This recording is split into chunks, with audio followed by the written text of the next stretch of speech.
Damian Lillard is carrying the Portland Trail Blazers, absolutely putting them on his back. But no matter how many 40, 50, or 71-point games he has, the Blazers are still not in the playoffs. Or even the play-in for that matter, currently the 12th seed in the West, 4 games below 500. This Blazers team is a team that I thought could be really good at the start of the season, considering the acquisitions they made in the offseason. And although the Blazers started the season extremely well, these acquisitions haven't worked as well as they did at the start of the year. So, with only 16 games left for the Blazers, can Damian Lillard turn it around, save them, and get them into the playoffs? Or is it too little too late? Well, let's talk about it. The Portland Trail Blazers came out, blazing hot to start the year.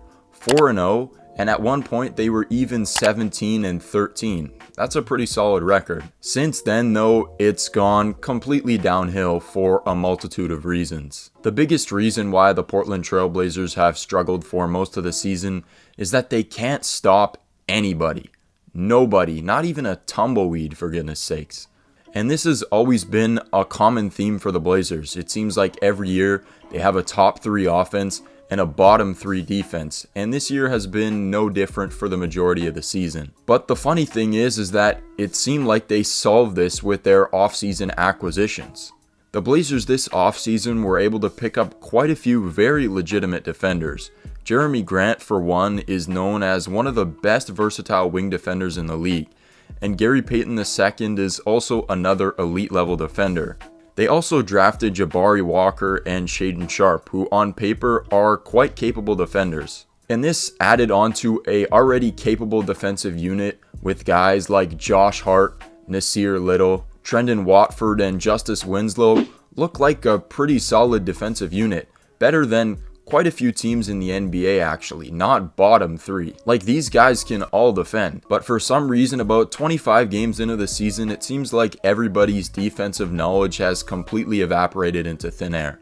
Now the Blazers possess the 27th ranked defense in the NBA at a defensive rating of 117.6. This is not what they were hoping for at all. I've watched a lot of Blazers games this year, and this lack of defense really makes no sense considering the guys that they have on their defensive roster. The defense doesn't even look that bad in game, it's just they'd let a turtle blow by them. It doesn't look that bad individually, but when you break it down, everybody's just getting blown by and they can't stop anybody. A massive part of this defense as well is they can't get timely stops. When the game is in crunch time and they really need a stop to solidify the game or just drop the momentum of the other team, they can't do it. Unlike other teams like the Kings, who have had an incredible season but are horrible defensively, they always find ways to find key stops.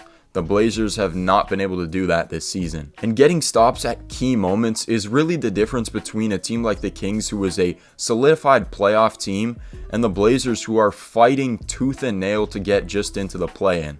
This Blazers team also happens to leave probably the most wide open corner threes I've ever seen in my life. That definitely can't help either. Another major reason why the Blazers have struggled this season is the consistent injuries. Every NBA team gets hit by injuries. It seems like this is a common occurrence in modern NBA basketball, missing games through load management, sickness, rest, or whatever it is. But the Blazers guys missing games and injuries is at a completely different level this year. Superstar Dame has missed 13 games this season, not ideal for a star player. Anthony Simons' ankle is completely fudged. Nurk has missed 20 games. GP2 missed almost the whole season, and when he played, clearly something wasn't right, taking painkillers by doctors or something. And Justice Winslow has missed close to 35 games. Justice Winslow, your backup point guard, that's gone for half the season. Like, that's pretty bad. I know a lot of teams have injury problems, but this is a lot of your major guys. And it's hard to win games when majority of your major pieces have missed at least a fifth, some of them a third, or some of them half of the season. It's hard to overcome that kind of stuff. Another minor issue I've been hearing from other people about the Blazers is that Dame needs more help. And I'm not exactly sure that's the case.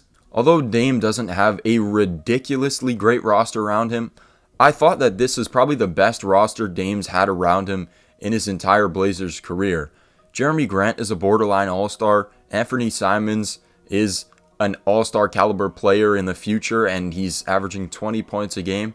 And they have solid shooters and role players and defenders around them. It's definitely a competent unit. I just think that since Dame's the guy over there and he's been the guy for so long, everything runs through him, and so everybody defers to him.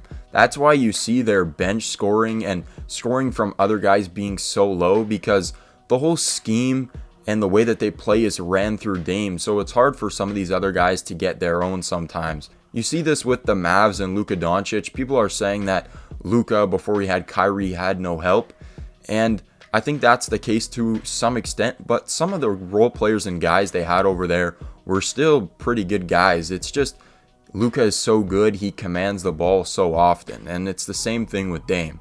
The roster that Dame has around him is definitely capable enough, and we saw that at pretty large stretches at times this season. Dame is just so good that the system is so dependent on him. I think Chauncey tried to change that at times this season, but when things go wrong, you just revert to old habits. And this reliance on Dame and the system completely around Dame is definitely going to need to change. So that leaves the question, can Dame really save the Blazers? At this point, probably not.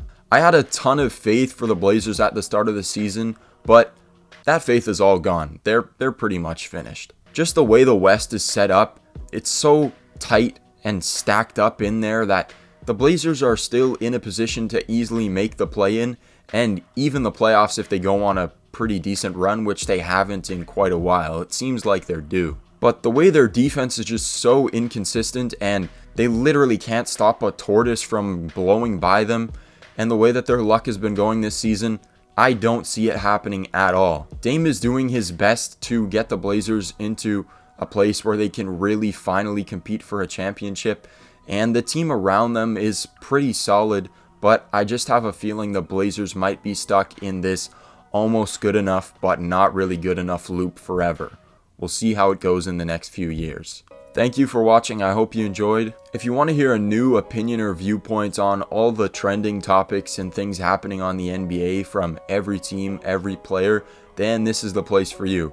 I try to upload at least one piece of NBA content a week, so if that interests you, consider hitting a like and a sub. And as always, stay rested. See you in the next one.